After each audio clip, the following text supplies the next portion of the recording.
If you've ever wanted to take an image and turn it into a video clip with just a few clicks, I'll show you exactly how to do that in Canva. You're also going to learn a few very important things that most tutorials leave out so you know what to expect before you try it yourself. Image to Video takes a still image and uses AI to create motion that wasn't originally there. This isn't the same as adding a simple animation because Canva creates an entirely new video based on your image. That's why results can look surprisingly realistic. But it's also why reviewing the results is so important. To use Image to Video, start by selecting the image you want to work with. Then click Edit and look for Image to Video. If you don't see it right away, click See All since Canva sometimes reorganizes its menus and features. You'll typically see two options, Smart and Custom. Smart lets Canva decide how to animate your image for you, while Custom lets you describe the type of movement you'd like to create. For my first example, I'm going to let Canva take the lead and see what it comes up with. I think this image worked well because it already suggests movement. The knife is in position to slice the bread. The hands are clearly visible and the background is simple. In general, the clearer and less cluttered your starting image is, the better your results are likely to be. And by the way, when you are reviewing the results, don't just look at the motion. Look at all the tiny details. You're going to want to check out the faces, the hands, and any other important objects inside your video to make sure that AI didn't change something that you wanted to keep the same. The bread image worked because it had one clear subject and one obvious action. This image is much more complicated. There are a lot of objects, partially hidden face, and detailed clothing. No single obvious movement for the AI to continue.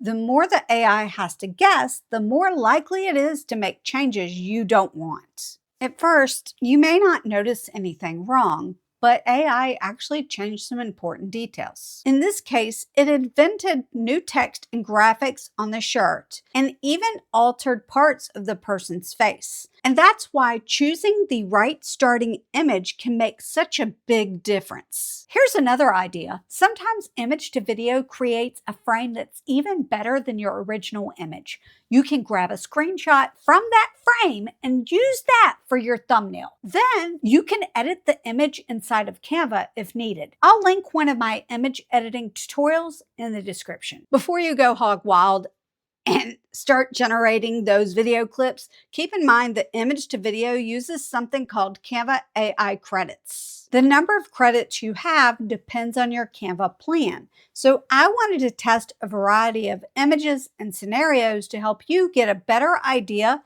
of what works well, so hopefully you can learn from my experiments before using too many of your own credits. In just a second, I'm going to show you the one type of image you may want to avoid altogether because it's just going to waste your AI credits. But first, keep in mind that Canva changes from time to time. So if something looks different on your screen than what I'm showing here, or you have a question, leave it in the comments and I'll do my best to help. So far, I've been letting Canva decide how to animate the image. This time, I'm going to switch to Custom and give it a specific instruction. The motion itself actually turned out pretty well, but if you look closely at the text, you'll notice some of the words become smudged or distorted. That's something to keep in mind if you're working with images like screenshots, documents, or anything where you need the words to remain readable. If the words are important, you'll want to review the final video carefully or consider using a different effect instead,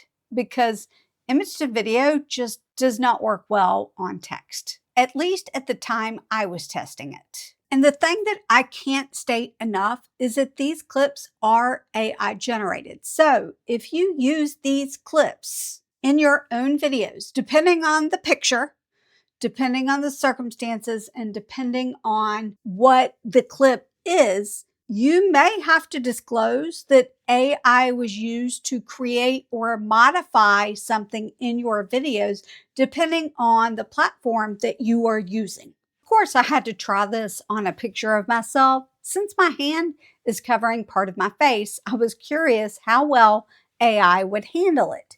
As you see, it got a little creative. That's not unusual when part of a face is hidden, like we learned earlier, because AI has to guess what's behind it. One thing I did notice, though, is that Canva kept the same aspect ratio as the original image, which is nice if you're creating content for a specific format. The big takeaway here is that if your image uses faces or hands, take a few extra seconds to review the footage before you use it in a video.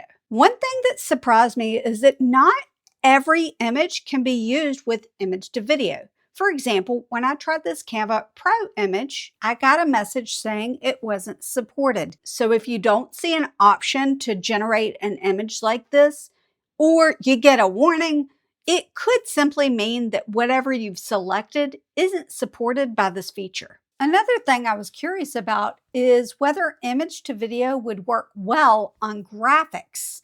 To my surprise, it actually did a pretty nice job.